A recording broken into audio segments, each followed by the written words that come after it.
చంద్రన్న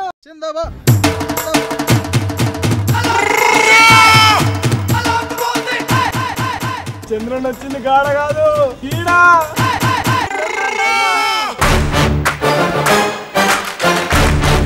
చంద్రన్న కాశీకి వెళ్ళాడు, కాషాయం కట్టుకునే హెలికాప్టర్లు వస్తాడు అనుకున్నారా? నాలో ఇంకా శక్తి తగ్గలేదు తమ్ముడా, అందుకే సీమలో నేర్చుకున్న సైకిల్ మీద వచ్చా. ఎలా వస్తే ఏమన్నా, కాలు పెడితే చాలు. ఆ కాలు పెట్టడమే కాదు తమ్ముడా, ఈ హస్తం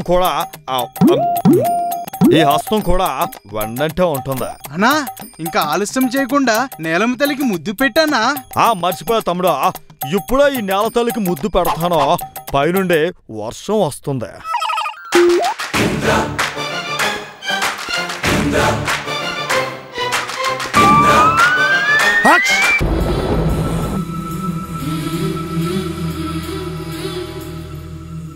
రాలసీమలో ఈ వేళ రతనాల ధారలే కురిసేలా,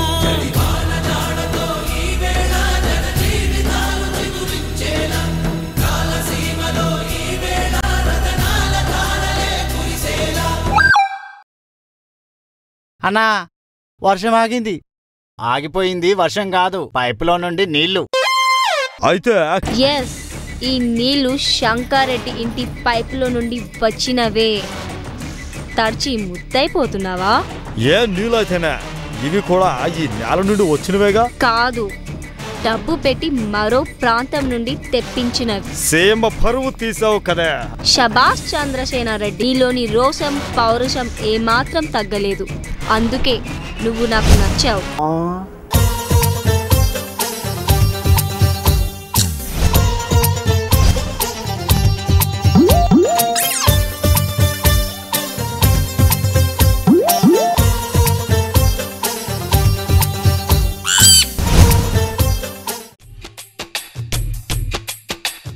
ఏందమ్మా భవానీ, ఆడితో నీకు పనేంది? ఏంద్రా చంద్రసేనారెడ్డి, మర్యాదగా ఈ నుడి గప్పు సప్పుడు కాకుండా తోక మూర్చుకొని వెళ్ళిపో. ఏంద్రా చూస్తావేంద్రా? ఒరాయ్ తిక్క శంకరెడ్డి, తొక్కే కదా అని విసిరేస్తా, తోసేస్తా. మళ్ళీ ఏ మొహం పెట్టుకుని వచ్చావేంది? ఏ మొహంతో వచ్చానన్నావు కదూ, ఈ మొహంతోనే వచ్చా. కాకపోతే కాశీ నుండి ఎండలో వచ్చేసరికి కాస్త గ్లామర్ డ్యామేజ్ అయిందా? నీ గ్లామర్ తో నాకేం అవసరమప్పా? సీమ ప్రజలకు ఇచ్చిన మాట ఏమైంది చెప్పప్పా. నీ వల్ల కాదంటే చెప్పు, ఇచ్చిన మాట వెనక తీసుకుంటానని చెప్పు.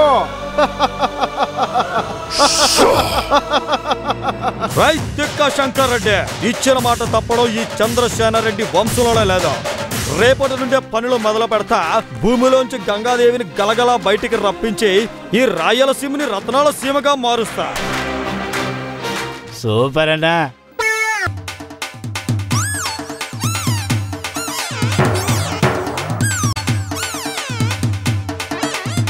రాయలసీమలో ఈ వేళ రతనాల ధారలే కురిసేలా. ఎక్కడి నుండి ఎలాగైనా తప్పించుకోవాలరా బాబోయ్. అమ్మా బాబోయ్, ఆపండి, అందరూ పనులు ఆపండి. ఏమైందన్నా? మీరందరూ ఇలా ఎండలో కష్టపడుతూ ఉంటే నేను చూడలేకపోతున్నాను. అందుకే మీ అందరి కోసం నేను ఒక్కడే కాలి నడకతో కాశీకి వెళ్ళి వర్షాకాలంలో వర్షంతో తిరిగి వస్తాను.